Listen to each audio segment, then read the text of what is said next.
लिख लो एक बार इसका। Plebiscite is often used to build consensus around the contentious होता है डिस्प्यूटेड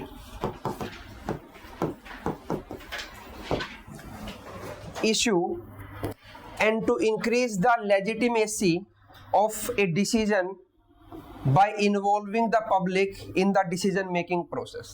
मतलब गवर्नमेंट कोई ऐसा डिसीजन लेने जा रही है जो थोड़ा सा कॉन्टेशियस है, मतलब हो सकता है कि कोई एक particular section of the society उसको अगेंस्ट में जाए, ठीक है, लेकिन फिर भी गवर्नमेंट लोगों का ओपिनियन जानना चाह रही है कि अगर गवर्नमेंट ये डिसीजन लेती है तो लोग उसके साथ हैं या नहीं, ठीक है। लिख लो, फिर मैं दोबारा से समझाता हूं।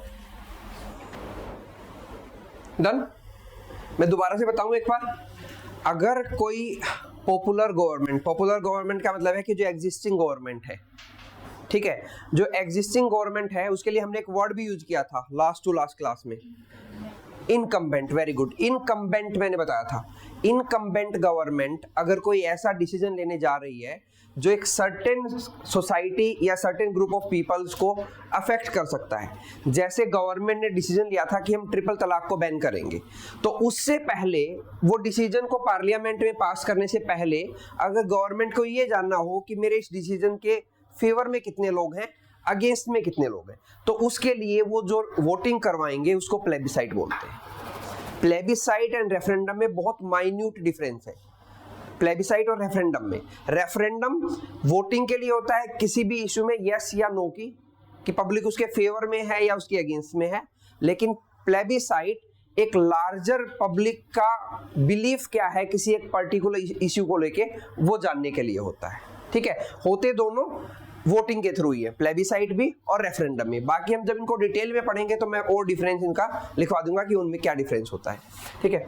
ये कह रहे इनिशिएटिव क्या होता है? इनिशिएटिव जब भी लॉ मेकिंग प्रोसेस को इनिशिएट करना है।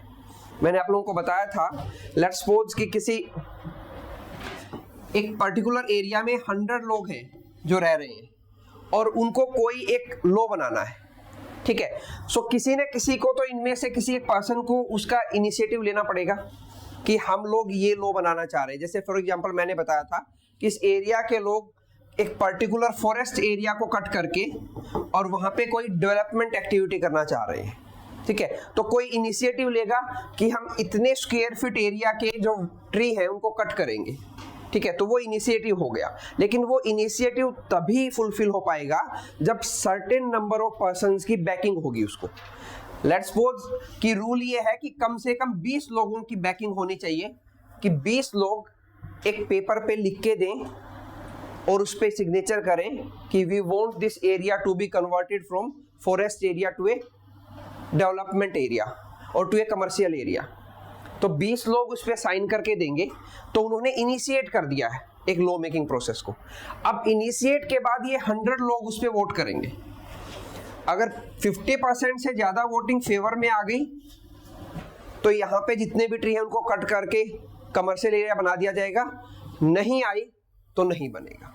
तो ये जो 50% जब वोट कर रहे हैं वो एक तरह से रेफरेंडम हो गया, ठीक है। लेकिन जब 20 लोगों के सिग्नेचर से वो प्रोसेस स्टार्ट हुआ है वो इनिशिएटिव है। क्लियर? तो ये क्या थे जो हमने पढ़े? इनिशिएटिव, रेफरेंडम, रिकॉल और plebiscite, tools of direct democracy. और इंडिया में डायरेक्ट डेमोक्रेसी कहां पे है? थर्ड ईयर पे है डायरेक्ट डेमोक्रेसी, ठीक है। इसे नेक्स्ट हम लोग पढ़ेंगे प्रीएम्बल ऑफ इंडियन कॉन्स्टिट्यूशन, ठीक है। तो आप सब लोगों के पास बुक है? ठीक है, निकाल लो। कुछ वर्ड्स के मीनिंग आप वहीं पे बुक में ही लिख लेना साथ साथ, ताकि आप उसको बार बार जब रिवाइज करोगे तो वो चीज वहां पे रहेगी। हाँ, कॉन्स्टिट्यूशन एट वर्क।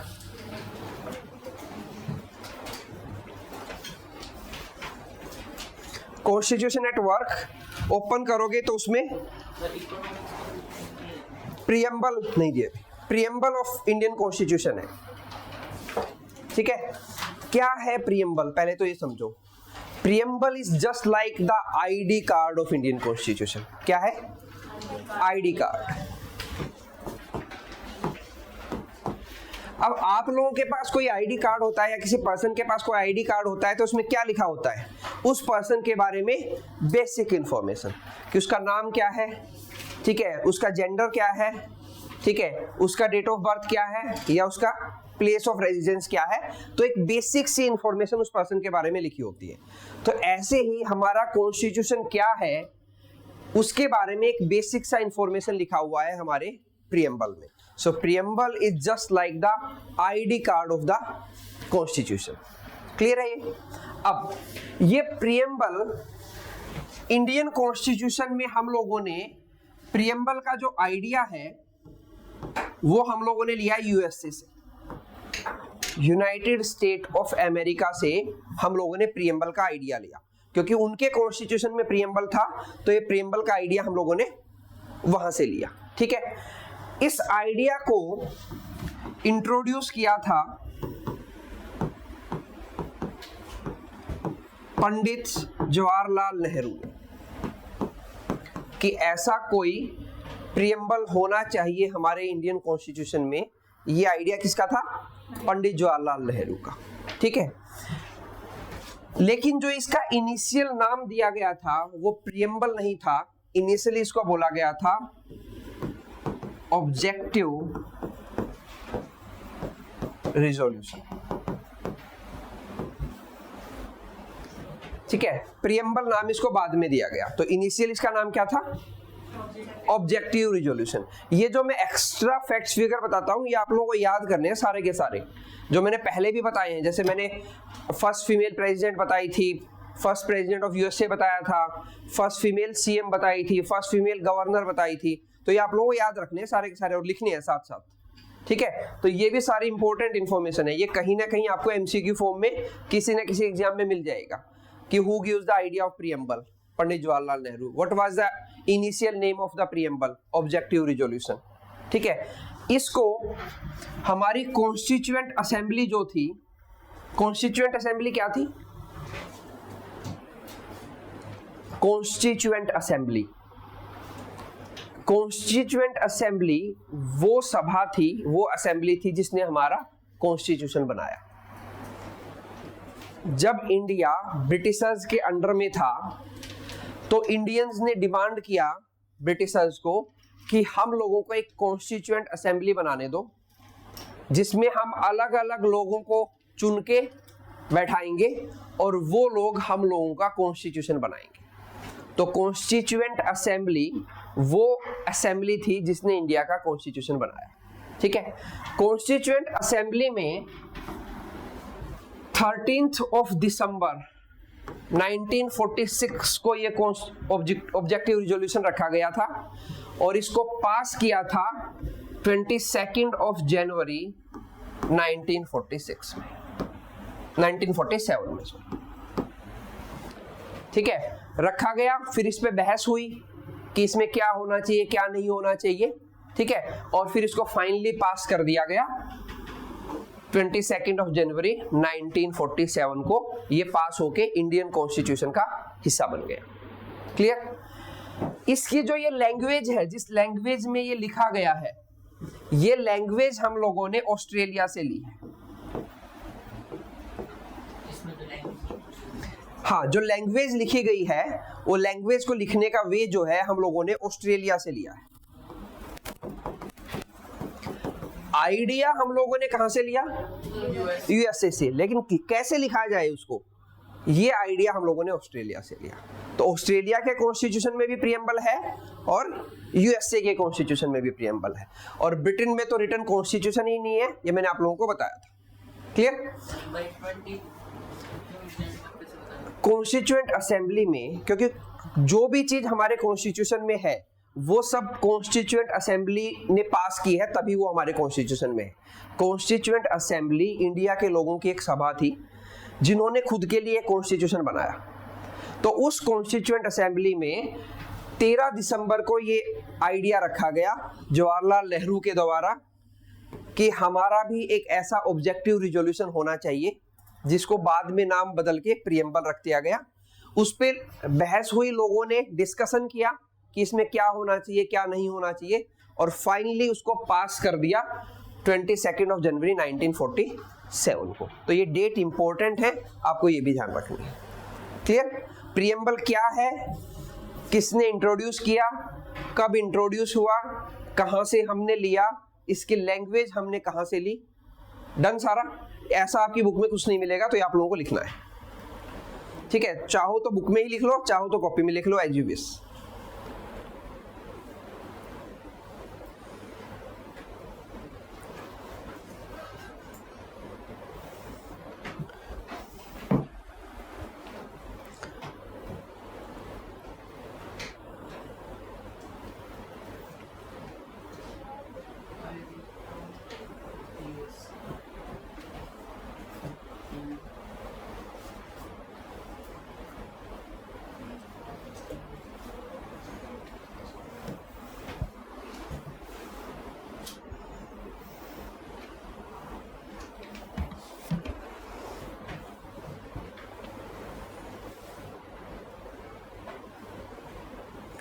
डन?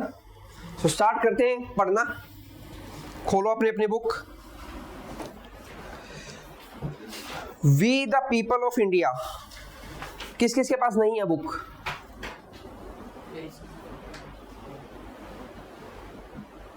आपके पास है?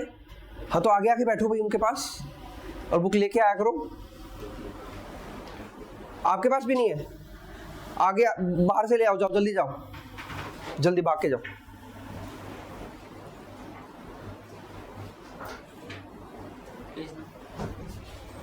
प्रीएम्बल देखो कहां पे है, ये रहा।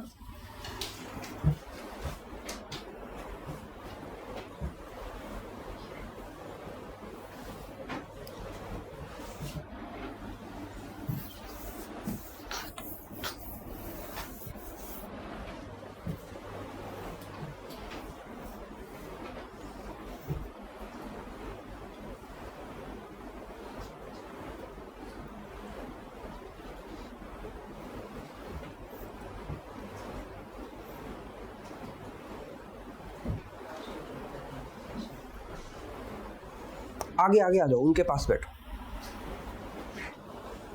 और बुक लेके आओ। जब आप लोगों को मिल गई है तो लेके आओ, पढ़ो। We the people of India having solemnly,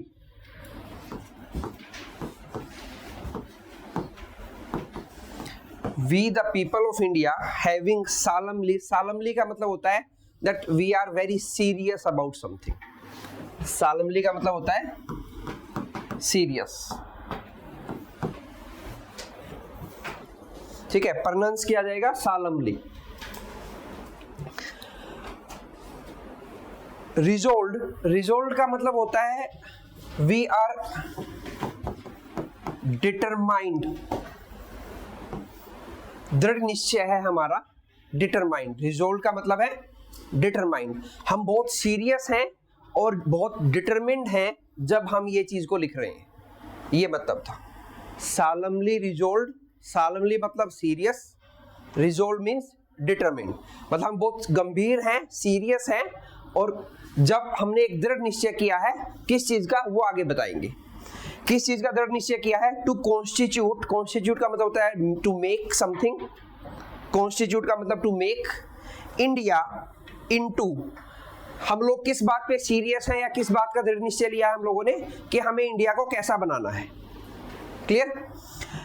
sovereign, socialist, secular, democratic, Republic, हमें इंडिया को ऐसा बनाना है। ये जो 5 वर्ड लिखे हुए हैं, आपको पहली बात तो ये पांचों के पांचों वर्ड इसी सीक्वेंस में याद होने चाहिए। तो कई बार क्वेश्चन यही पूछा जाता है कि सीक्वेंस में लिखे हुए हैं प्रीएम्बल में। ठीक है, तो sovereign, socialist, secular, democratic, Republic. ठीक है, इसमें आपकी बुक में 1 मार्क कर रखा है इस पे, उसका मीनिंग हम समझेंगे बाद में। वो 1 इसलिए मार्क कर रखा है क्योंकि जब हमारा कॉन्स्टिट्यूशन में ये प्रीएम्बल इंट्रोड्यूस हुआ था स्टार्टिंग में, उस टाइम पे ये 2 वर्ड नहीं थे। उस टाइम पे लिखा हुआ था कॉन्स्टिट्यूट इंडिया इनटू ए सोवरेन डेमोक्रेटिक रिपब्लिक। ये 2 वर्ड बाद में इंट्रोड्यूस किए गए थे, इसलिए वहां पे 1 लिखा हुआ है। क्लियर? अब तो इनका मीनिंग देखते हैं कि क्या बनाना चाह रहे हैं हम इंडिया को। सोवरेन मतलब, सोवरेन मैंने आप लोगों को बताया था, सोव का मतलब सेल्फ और रिन का मतलब रूल, कि इंडिया पे खुद का रूल हो। हमें एक ऐसा इंडिया चाहिए, एक ऐसा कंट्री चाहिए, एक ऐसा भारत हम बना रहे हैं जिसपे खुद का रूल हो, क्योंकि पहले हम किसके अंडर में थे? ब्रिटिश के अंडर में थे। ठीक है, ब्रिटिश की कॉलोनी थे हम लोग। कॉलोनियलिज्म का मतलब मैंने आप लोगों को बताया था, क्या होता है colonialism? Physically take over of one powerful country to the another less powerful country for economic and political benefit. ठीक है, तो ब्रिटिशर्स ने वही किया था हमसे, हमारे यहाँ पे आए और हमारे यहाँ से इकोनॉमिक और पॉलिटिकल बेनिफिट लिया। ठीक है, देन सोशलिस्ट, सोशलिस्ट वर्ड आया सोशलिज्म से। सोशलिज्म क्या पढ़ा था हम लोगों ने? मतलब इंडिया को हम सोशलिस्ट बनाना चाह रहे हैं। सोशलिस्ट का मतलब है कि where the government will work for the welfare of people. ठीक है, लिख लो, सोशलिस्ट का मतलब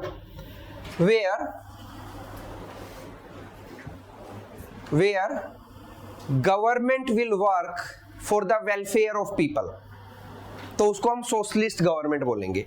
वर्ड सोशलिज्म से आया है। सोशलिज्म हम लोगों ने पढ़ा था, एक ऐसी आइडियोलॉजी है जो बोलती है कि फैक्टर ऑफ प्रोडक्शन की ओनरशिप प्राइवेट और पब्लिक दोनों के पास होगी। ठीक है, तो उस आइडियोलॉजी से ही ये सोशलिस्ट वर्ड बना है। मींस एक ऐसी इंडिया बनाएंगे जहां पे गवर्नमेंट लोगों के वेलफेयर के लिए काम करेगी। ठीक है, वैसा ही करती है गवर्नमेंट, लोगों के वेलफेयर के लिए काम करती है। ठीक है, third word that we are, हम इंडिया को सेकुलर कंट्री बनाएंगे। अब सेकुलर के मतलब बहुत सारे होते हैं। ऑक्सफोर्ड डिक्शनरी आप खोल लोगे तो सेकुलर के लगभग 108 वर्ड मीनिंग लिख रखे हैं। तो हमें देखना है कि इंडिया का सेकुलरिज्म कौन सा है, वो हम पढ़ेंगे भी बाद में डिटेल में। अब ये समझो, इस सेकुलर वर्ड का मीनिंग इंडिया में अलग है और इंडिया से बाहर अगर हम बात करेंगे वेस्ट की, या फिर वेस्ट का मतलब है डब्ल्यू कैपिटल वेस्ट, और जब मैं वेस्ट बोलूं तो आप लोगों को समझना है I am talking about the capitalist countries. West का मतलब है, जब मैं वेस्ट बोलूं कि वेस्ट में क्या सिनेरियो है, तो मैं कैपिटलिस्ट कंट्रीज की बात कर रहा हूं। और कैपिटलिस्ट कंट्री की जब मैं बात कर रहा हूं तो दैट मीन्स मैं यूएसए और उसकी अलाइड कंट्रीज की बात कर रहा हूं, उसके जो सहयोगी साथी हैं, यूएसए, ब्रिटेन, मतलब मोस्ट ऑफ यूरोपियन कंट्रीज। तो जब मैं वेस्ट बोलूं तो समझ जाना है कि हम कैपिटलिस्ट वर्ल्ड की बात कर रहे हैं और हम अमेरिका और उसकी जो फ्रेंडली कंट्रीज हैं उनकी बात कर रहे हैं। ठीक है, सो सेकुलरिज्म का मतलब अमेरिका में ये है कि रिलीजन और पॉलिटिक्स दोनों एक दूसरे से अलग रहेंगे। रिलीजन पॉलिटिक्स में इंटरफेयर नहीं करेगा, पॉलिटिक्स रिलीजन में इंटरफेयर नहीं करेगी। Both religion and politics are two separate things. ये मीनिंग है रिलीजन का, सॉरी सेकुलरिज्म का या सेकुलर होने का। कहां पे?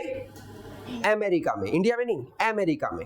यहां तो हर रोज इंटरफेयर होता है यहां तो हर रोज इंटरफेयर होता है। ठीक है, तो तभी जब अभी राम मंदिर बना था और प्रधानमंत्री मोदी गए वहां पे उसका उद्घाटन करने के लिए, ठीक है, तो ये बात बोली गई थी कि it's attack on Indian secularism, क्योंकि इंडिया एक सेकुलर कंट्री है। वो अभी उस वर्ड का मीनिंग समझोगे जब मैं एक्सप्लेन कर दूं कि इंडियन सेकुलरिज्म का मतलब क्या है। इंडिया में सेकुलर होने का मतलब है government will keep equal eye on each religion. Government will interfere in religion but with an equal eye. मतलब गवर्नमेंट रिलीजन में इंटरफेयर तो करेगी लेकिन सभी रिलीजन्स को में इक्वली इंटरफेयर करेगी, किसी एक रिलीजन का फेवर नहीं लेगी, बायस्ड नहीं होगी किसी एक रिलीजन को लेके। ठीक है, हालांकि फिर बात वही आएगी कि ये चीज आप लोगों को ग्राउंड पे नहीं दिखेंगी, तो ये चीज मैं आप लोगों को बार बार बताता रहूंगा कि जो हम एक्चुअल लिखा हुआ है उसका इंप्लीमेंटेशन नहीं मिलेगा ग्राउंड पे। तो उस चीज को कंपेयर मत करना प्रैक्टिकल चीजों से कि हम देखते हैं कि बीजेपी तो कर ही रही है कि वो हिंदुत्व को फेवर कर रही है। अगर बीजेपी या एनडीए गवर्नमेंट को देखें तो वो फेवर करती है हिंदुत्व को, लेकिन हमारा कॉन्स्टिट्यूशन नहीं बोलता इस बात को। वो बोलता है कि government will keep equal eye on each religion. ये मतलब है किसका? सेकुलर होने का। तो लिख लो, गवर्नमेंट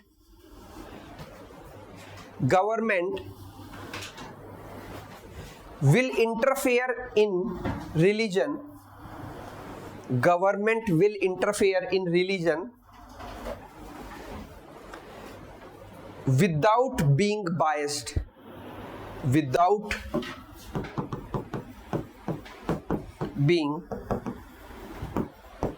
biased, मतलब डिस्क्रिमिनेशन, भेदभाव नहीं करेगी। बायस का मतलब है भेदभाव करना, कि गवर्नमेंट भेदभाव नहीं करेगी किसी भी रिलीजन में, गवर्नमेंट सभी रिलीजन्स को इक्वली देखेगी। अगर इंटरफेयर भी करेगी तो इक्वल इंटरफेयर करेगी गवर्नमेंट। लेकिन अमेरिकन कॉन्स्टिट्यूशन का कहता है कि सेकुलर का मतलब यह है कि गवर्नमेंट इंटरफेयर ही नहीं करेगी रिलीजन में। लेकिन हमारे यहाँ सेकुलर होने का मतलब है गवर्नमेंट इंटरफेयर करेगी लेकिन सभी रिलीजन्स को इक्वल इंपॉर्टेंस देगी। Government will give equal importance to all religion, ऐसे भी लिख सकते हो, government will give equal importance to all religion. ये मतलब हो गया सेकुलर होने का। ठीक है, नेक्स्ट वर्ड पे आते हैं। नेक्स्ट वर्ड क्या है? डेमोक्रेटिक। डेमोक्रेटिक वर्ड आया है किससे? डेमोक्रेसी से। डेमोक्रेसी हमने पढ़ा था रूल बाय द पीपल। तो इंडिया एक डेमोक्रेटिक कंट्री होगा, मतलब इंडिया में रूल बाय द पीपल होगा, rule of the people, by the people and for the people होगा। ठीक है, ये इंडिया का डेमोक्रेटिक होने का मतलब है। देन रिपब्लिक होगा इंडिया, मतलब will be elected. Very good, मैंने बताया था रिपब्लिक होने का मतलब है जहां पे head of the country elected होगा तो उसको हम रिपब्लिक कंट्री बोलेंगे। इलेक्टेड नहीं होगा तो नॉमिनेटेड होगा, और नॉमिनेटेड होगा तो उसको क्या बोलेंगे? उसको क्या बोलेंगे? मोनार्की। पढ़ा तो था, जब किंग और क्वीन का रूल होगा तो मोनार्कियल सिस्टम है, नॉमिनेटेड होंगे फादर, पहले पर्सन किंग होगा, किंग अपनी वाइफ को नॉमिनेट कर सकता है, क्वीन अपने सन को नॉमिनेट कर सकता है किंग बनने के लिए, तो वो होगा monarchial system, monarchy. Rule of king और क्वीन। ठीक है, तो ये कहां पे है मोनार्कियल सिस्टम में भी? ब्रिटेन में। लेकिन कौन सी मोनार्की है? Constitutional monarchy. ठीक है, मतलब अथॉरिटेरियन मोनार्की नहीं है, सिर्फ किंग की नहीं चलती अकेले, कॉन्स्टिट्यूशन की चलती है। ठीक है, किंग भी कॉन्स्टिट्यूशन का फॉलो करता है, लेकिन head of the country elected नहीं है, वहां पे नॉमिनेटेड है अभी भी, तो इसलिए मोनार्कियल सिस्टम है। हमारे यहाँ पे हेड ऑफ द कंट्री कौन है? प्रेसिडेंट। तो head of the country will be elected one। तो उस सिस्टम को बोलेंगे रिपब्लिक। ठीक है, समझ में आ गया? That we want to make India as sovereign, मतलब इंडिपेंडेंट, किसी के अंडर में नहीं है। सोवरेन का मतलब इंडिपेंडेंट या self rule. Socialist, government will work for the welfare of the people. Secular, government will keep equal eye on all the religion and will not be biased against any religion। ठीक है, then democratic, government will be elected by the people। republic, head of the country will be elected one। clear? आगे चले? ठीक है, so we want to make India like this। अब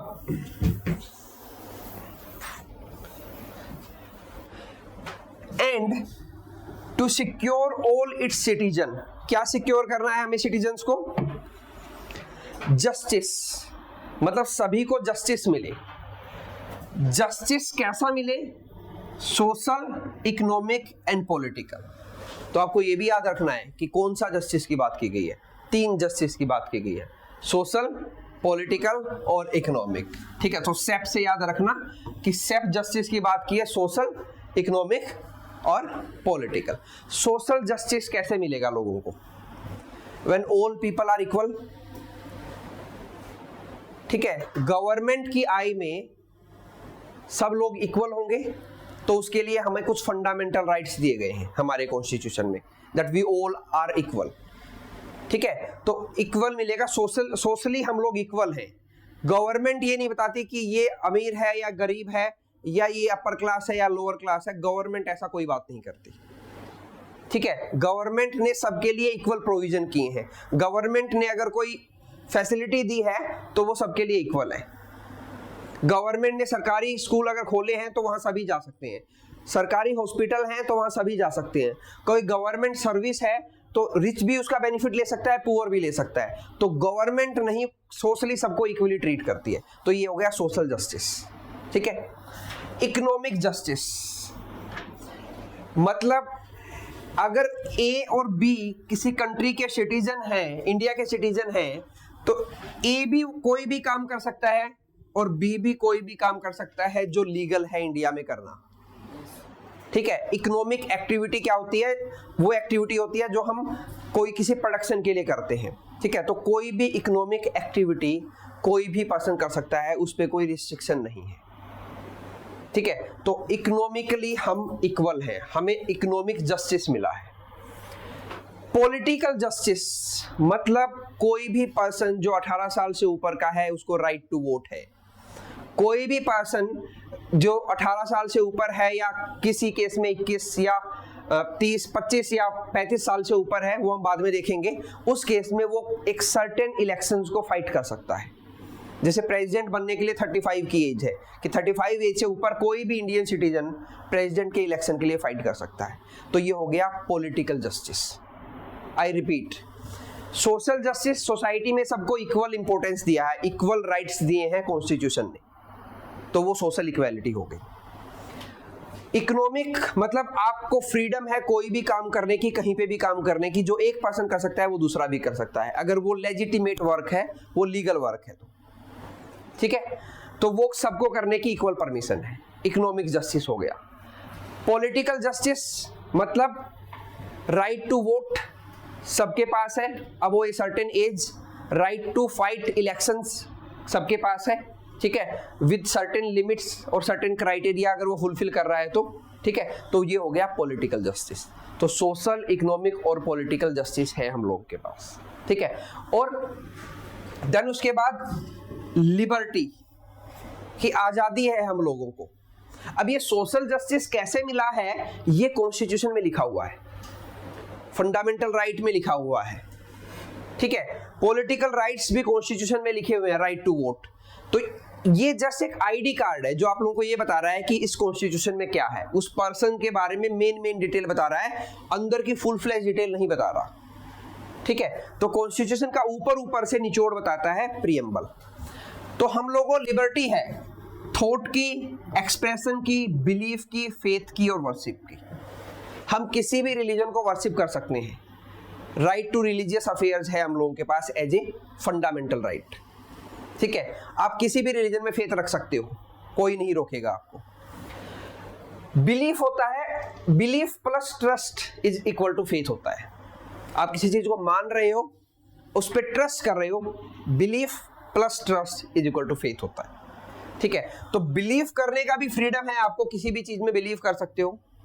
ठीक है, आप कहोगे कि मैं तो मानता हूं कि ये पेन भगवान है, तो आप बिलीव कर सकते हो, आपको कोई नहीं रोक सकता। ठीक है, तो बिलीव करने का, फेथ करने का, वर्शिप करने का कि मैं तो इसकी पूजा करूंगा, तो आपको कोई नहीं रोक सकता। तो वो आपके पास राइट्स हैं। इक्वालिटी, इवन थॉट्स और एक्सप्रेशन के भी राइट्स हैं। आप कुछ भी सोच सकते हो और एक्सप्रेस कर सकते हो। जैसे मैंने आपको कुछ 1 या 2 क्लास पहले बताया था कि अगर आप चाहो तो प्राइम मिनिस्टर का भी क्रिटिसिज्म कर सकते हो कि प्राइम मिनिस्टर सही डिसीजन नहीं ले रहा। बीइंग ए सिटीजन आप उस चीज को एक्सप्रेस कर सकते हो, तो वो राइट आपके पास है, फंडामेंटल राइट। ठीक है, हाँ नहीं, बात रिजल्ट की नहीं हो रही ना, बात ये हो रही है आपके पास वो राइट है या नहीं है। रिजल्ट निकालने के लिए अदर वे है, उसके लिए अगर आपको लग रहा है कि वो चीज सही नहीं है तो फिर उसके लिए हमारे पास जुडिशियल सिस्टम है या फिर इलेक्शन सिस्टम है कि आप 5 साल के बाद उसके अगेंस्ट में वोट कर सकते हो। ठीक है, इक्वालिटी है हम लोगों के पास स्टेटस की, मतलब कोई भी पर्सन है वो मेल है, फीमेल है, 2 मेल पर्सन है, दोनों मेल ही पर्सन है, उनका स्टेटस इक्वल है। ऐसा नहीं है कि बाय बर्थ उनको कोई स्पेशल स्टेटस दिया जाता है। इंडियन कॉन्स्टिट्यूशन में बाय बर्थ वो सिटीजन ऑफ इंडिया है, कोई भी उनको स्पेशल स्टेटस नहीं दिया जाता। तो स्टेटस इक्वल है सबके पास, अपॉर्चुनिटीज सबके पास इक्वल है। एक पर्सन किसी चीज के लिए compete कर सकता है तो दूसरा भी कर सकता है, अगर वो एक सर्टेन क्राइटेरिया को फुलफिल कर रहे हैं तो इक्वल अपॉर्चुनिटीज है हम लोगों के पास, इक्वल स्टेटस है हम लोगों के पास, ठीक है। And to promote among them all, और हमें किस चीज को बढ़ावा देना है, प्रमोट का मतलब है किसी चीज को बढ़ावा देना। फ्रेटर्निटी मतलब भाईचारा, आपस का जो भाईचारा है इंडिया में उसको हमें बढ़ाना है। टू एश्योर, एश्योर का मतलब होता है टू मेक श्योर, किसी चीज को श्योर कर, फाइनल करना कि ये चीज को हम फाइनलाइज करेंगे।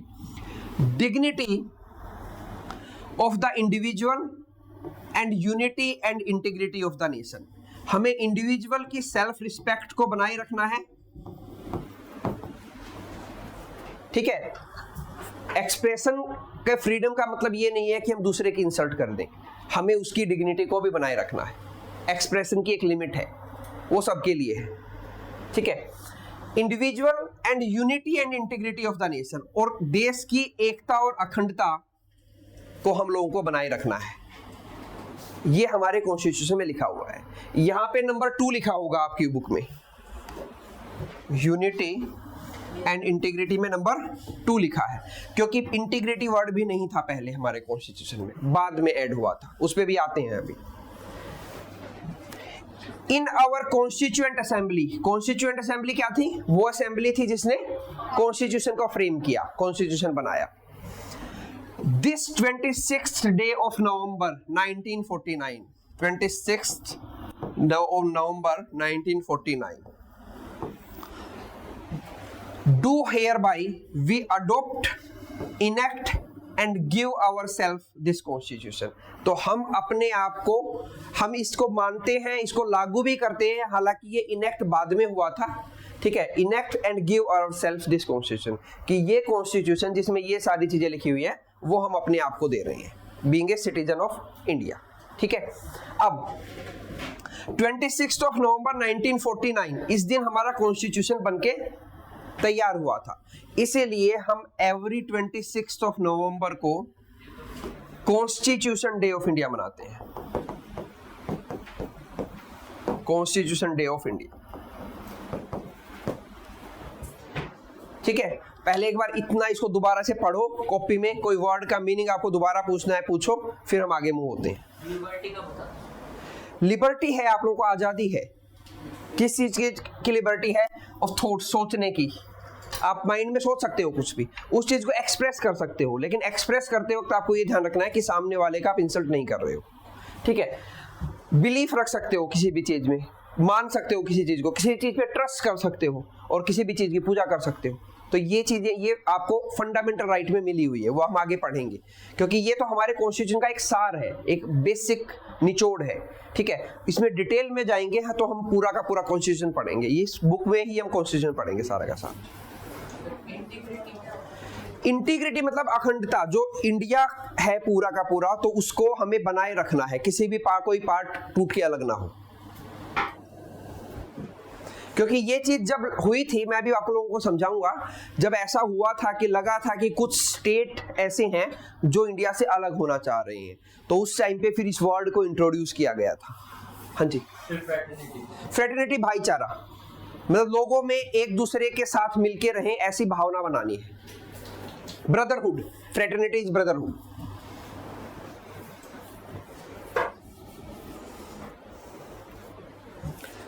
तो ऐसा भाईचारा बनाना है कि हमें एक दूसरे की रिस्पेक्ट करनी है और इंडिया की यूनिटी और इंटीग्रिटी को बनाए रखना है।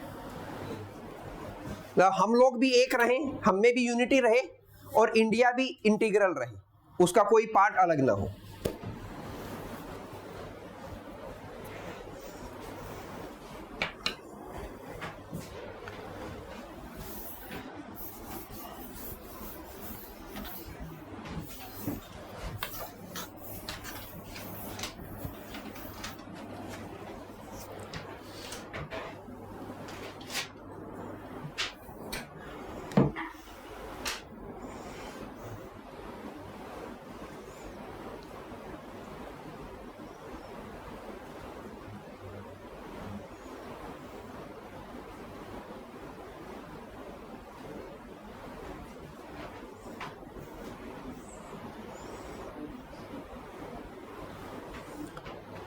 डन।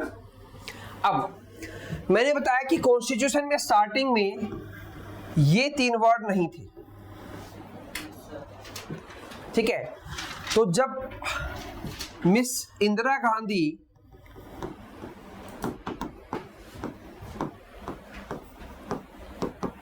प्राइम मिनिस्टर बनी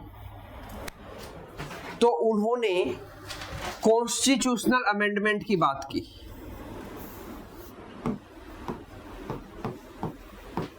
अमेंडमेंट होता है किसी चीज में सुधार करना, बदलाव करना, ठीक है। और हमारे कॉन्स्टिट्यूशन में आर्टिकल लिखे हुए हैं अलग अलग। आर्टिकल एक तरह से सीरियल नंबर हैं कि कौन से नंबर पे क्या लिखा हुआ है, ठीक है। तो हमारे कॉन्स्टिट्यूशन में जो आर्टिकल लिखे हैं उस पे आर्टिकल नंबर 368 ये बात बोलता है कि कॉन्स्टिट्यूशन कैन बी अमेंडेड। क्या बोलता है? तो अगर आपसे क्वेश्चन पूछ लिया जाए कि which article talks about constitutional amendment, तो article 368 talks about constitutional amendment. क्योंकि हमारे जो कॉन्स्टिट्यूशन बनाने वाले थे उनका ये मानना था कि टाइम टू टाइम इस कॉन्स्टिट्यूशन को चेंज करने की रिक्वायरमेंट पड़ सकती है। जैसे आज अगर हम अभी देखें तो जो आईटी है, इंफॉर्मेशन टेक्नोलॉजी, एआई है, ये चीज उस टाइम पे नहीं होती थी, तो चीजें नहीं आ रही हैं, तो उसके अकॉर्डिंग कॉन्स्टिट्यूशन को हमें अमेंड करना पड़ेगा। तो वो अमेंडमेंट की पावर किसको दी गई है? Who can amend Indian constitution? अगर ये पूछ लिया जाए who can amend Indian constitution, parliament of India. लिखो, parliament of India can amend Indian constitution as पर article 368 of Indian constitution. Article 368 के according Indian parliament Indian constitution में change कर सकती है। कैसे कैसे कर सकती है वो हम पढ़ेंगे डिटेल में आगे, बुक में है वो हमारे। एज पर article 368 Indian parliament can amend the Indian constitution. और पार्लियामेंट का मतलब क्या है? Lok Sabha plus Rajya Sabha plus president of India, ठीक है। सो जब miss Indira Gandhi prime minister बनी एंड शी वाज द, अच्छा मिस इंदिरा गांधी के बारे में आपने ध्यान रखना, she was the first female prime minister of India, she was the first female defence minister of India, she was the first female finance minister of India. पहली female finance minister वो थी, पहली फीमेल डिफेंस मिनिस्टर वो थी India की, और पहली female prime minister वो थी इंडिया की। तीनों पोर्टफोलियो एज ए फीमेल उनके पास थे पहली बार।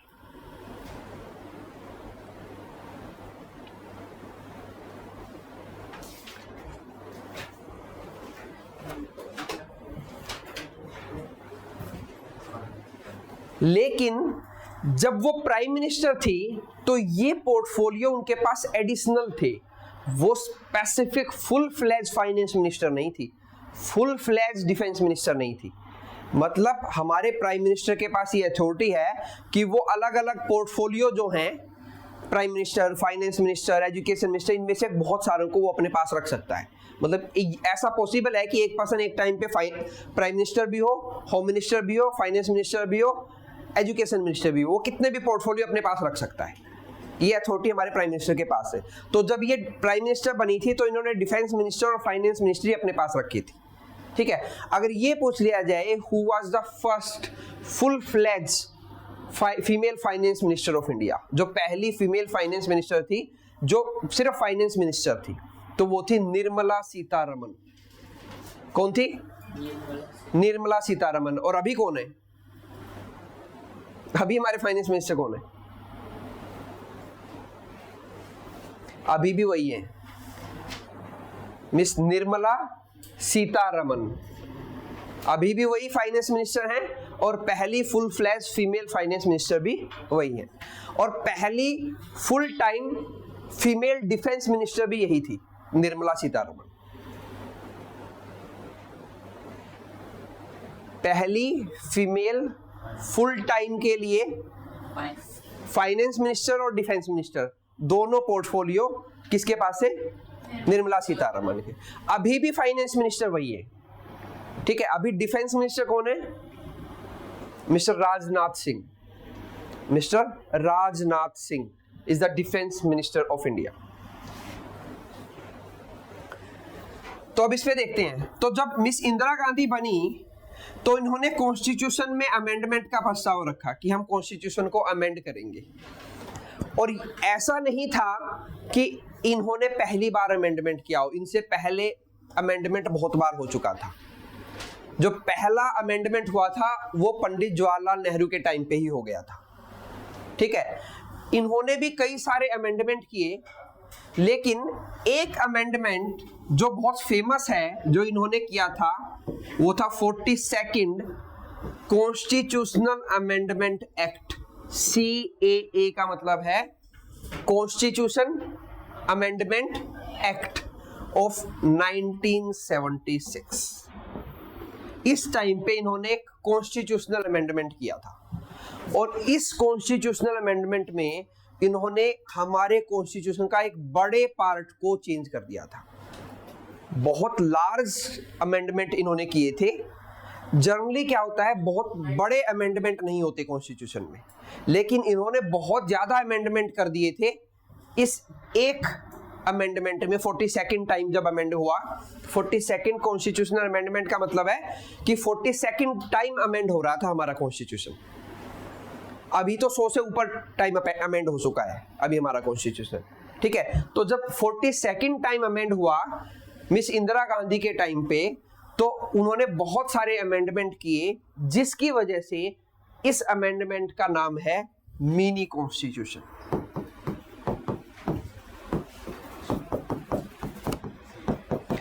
अगर आपसे क्वेश्चन पूछ लिया जाए विच of the following is the mini constitution, या किसको मिनी कॉन्स्टिट्यूशन बोला जाता है, तो ऑप्शन में आपको मिलेगा 42nd कॉन्स्टिट्यूशनल अमेंडमेंट। क्यों? A lot of amendments were done during that time. A lot of amendments were done during that time. उस टाइम पे बहुत सारे अमेंडमेंट किए गए थे, तो इसलिए इसको हम मिनी कॉन्स्टिट्यूशन के नाम से भी जानते हैं।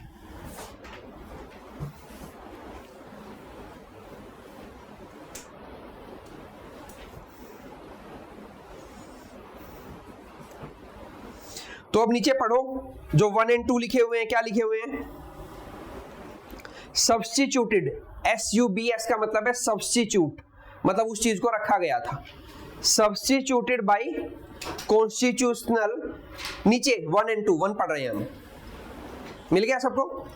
सब्स्टिट्यूटेड, SUBS डॉट का मतलब है substitute, substituted by constitutional 42nd amendment act of 1976। किस चीज को सब्स्टिट्यूट किया गया था? सोवरेन डेमोक्रेटिक रिपब्लिक, इसको बदला गया था और क्या लिखा गया था? Sovereign socialist secular democratic Republic, ठीक है। सब्स्टिट्यूशन का मतलब होता है किसी चीज को बदल देना। जैसे क्रिकेट खेलते हैं तो कोई प्लेयर अगर इंजर्ड हो जाए तो उसका सब्स्टिट्यूशन भेज दिया जाता है, ठीक है। तो ये पहला चेंज किया गया था 42nd कॉन्स्टिट्यूशनल अमेंडमेंट में। जो 3 वर्ड लिखे हुए थे उनको हटा के 5 वर्ड लिख दिए गए थे वहां पे, क्लियर? उसके नीचे फिर सेकंड सब्स्टिट्यूशन लिखा हुआ है। सेकंड में क्या किया गया? जो unity of India of nation लिखा हुआ था, तो उसको unity and integrity of the nation कर दिया, ठीक है। तो आपसे ये भी पूछा जा सकता है which of the following words were added in the preamble, तो आपको 3 वर्ड दे सकता है वो, 3 वर्ड के अलग अलग सीक्वेंस बना देगा। तो एग्जैक्ट जो 3 वर्ड डाले गए थे वो थे socialist, secular and integrated, clear है?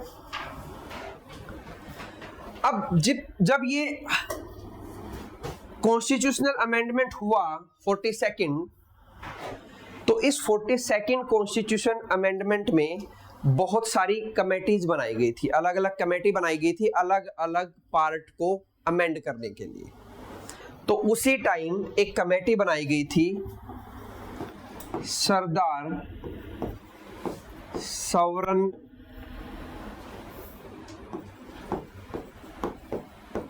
Singh committee,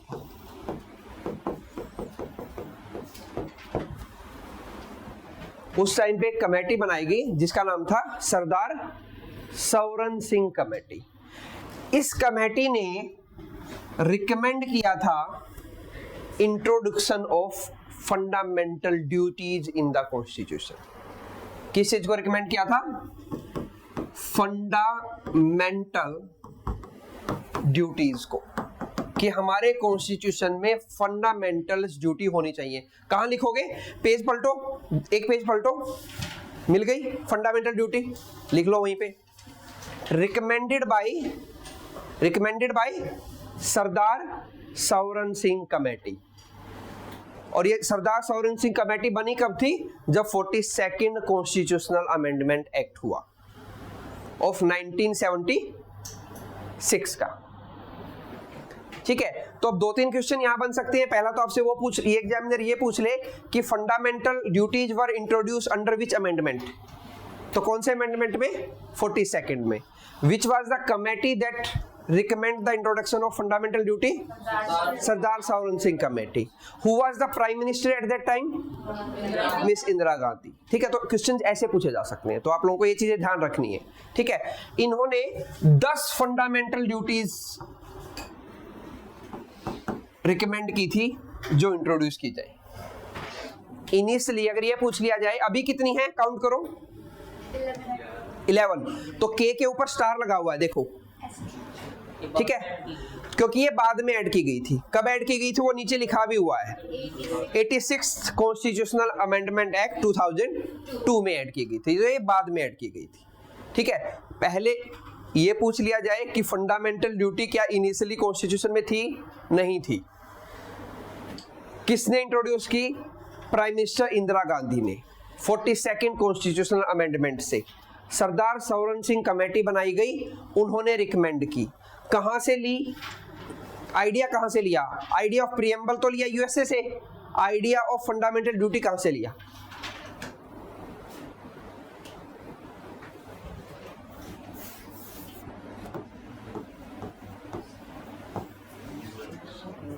USSR, United Soviet socialist Republic, इनको भी हम पढ़ेंगे बाद में। ये क्या था? रसिया प्लस 14 कंट्रीज का एक ग्रुप था। जो आज रसिया है उसके साथ 14 कंट्री और थी अलग, और एक बड़ा ग्रुप था जिसको यूएसएसआर बोलते थे, यूनाइटेड सोवियत सोशलिस्ट रिपब्लिक। वहां से इन्होंने आइडिया लिया था फंडामेंटल ड्यूटीज का, उनके कॉन्स्टिट्यूशन में फंडामेंटल ड्यूटी थी। तो प्रीएम्बल का आइडिया कहां से लिया? यूएसए से। फंडामेंटल ड्यूटी का आइडिया कहां से लिया? यूएसएसआर से। दोनों लिए किस टाइम पे गए? 42nd कॉन्स्टिट्यूशनल अमेंडमेंट के टाइम पे।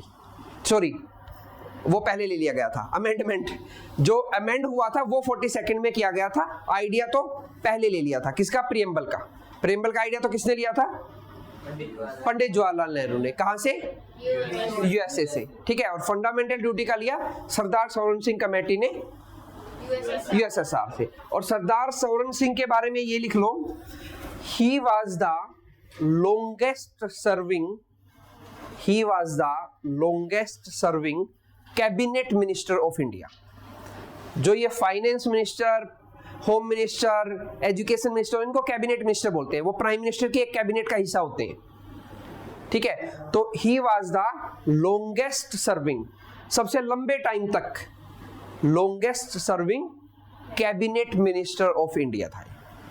ठीक है, जैसे अगर ये पूछ लिया जाए that who was the longest serving prime minister of India? नहीं, prime minister. Who was the longest serving prime minister of India? नहीं, Pandit Jawaharlal Nehru longest serving prime minister of India. Pandit Jawaharlal Nehru was the longest serving prime minister of India. 4 साल और 286 दिन के around वो रहे थे, मतलब लगभग 5 साल के अराउंड रहे थे, मतलब 5 टर्म, 20 साल के करीब, 16 साल और 286 दिन, लगभग कितने साल हो गए?